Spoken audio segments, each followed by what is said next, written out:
share ko sa inyo guys itong kagaya ng sinulid. Ayan, kung gusto nyo ng organize yung inyong mga sinulid, ito kasing dati ko lagayan, ang gulo-gulo talaga niya dito. Ayan, nag-cleaning na din ako. Tapos ayan siya, ina-assemble lang to siya guys.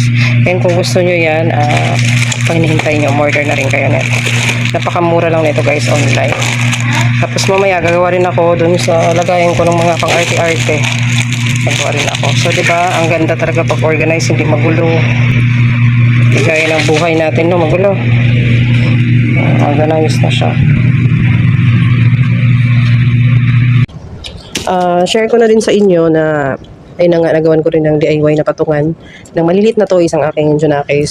So ngayon, ang tip ko is dapat ang pagbuo nito, kagaya nung nilagyan ko ng mga sinulid, is dapat dalawa kayo. Ganyan lang siya, gaganyan nyo siya. Malaki sa malaki. Ay mahaba, yung mahaba na ano. Ganyan siya. Ganyan lang siya. Siyempre, pagka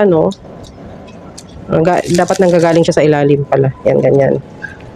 Yan, ganyan siya. Yan, madali lang siya, di ba? Kung gaano kalaki ang gusto niyo, ganun. Basta galing dapat sa ilalim. So, dapat, kasi nga, alam mo, may lalagay ka na naman dito. Tataas mo na naman. Mahuhulog naman pag walang hahawak. So, dapat dalawa yung mag-a-assemble nito. Ganon. Tapos, kung inisip niyo naman na baka matigas to, hindi siya matigas. Yan, ang lambot lang niya. Napakadali lang niyang gupitin. 10 lang. Kahit nga kahit nga, alam mo yung maguhitan lang siya ng cutter pala, maguhitan mo lang tong ganyan, mamasira yung aking, maguhitan nyo lang to, ganyan.